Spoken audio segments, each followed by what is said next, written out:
Metro Last Light is a game I've been waiting for quite a while now. I was a big fan of the first in the series and thoroughly enjoyed sneaking past bandits, Nazis, commies and demons just as much as emptying many a clip of precious ammo into their skulls. Here are my first thoughts on the game, followed by some gameplay footage with commentary that I had recorded as I was playing the first hour or so. Last Light is everything you'd expect for the sequel to 2033. Excellent ambience, well designed monsters and a great range of enemies in general. The game so far is flowing brilliantly, and although I won't spoil anything in this part of the first impressions, part 2 has more of a focus on the first hour of the game itself, cut down into a handy 13-minute chunk. The weapons feel exactly as they did in the first, weighty and powerful, though I did seem to find that I spent several hours sticking with guns that I'd found very early on in my playthrough. Metro rewards exploration though, with special weapons, ammunition which is of course scarce, and notes that expand on the storyline in a similar way to Deus Ex.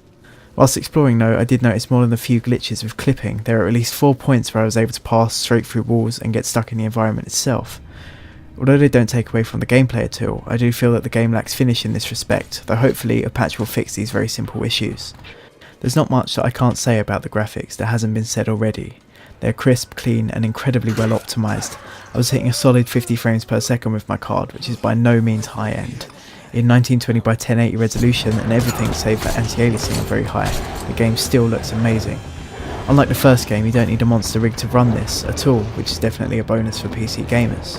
The horror elements of Metro aren't cheap jump scares, but more the atmosphere created by the excellent sound design and set pieces that, as a player, you'll have to dig around and find for yourself. Whilst there are a few issues, Last Light still feels solid, and the story is decent enough so far, though some elements appear to have been forgotten about. Hopefully this will clear up though as I progress through the game. Let's also hope that Pavel fixes his drinking problem.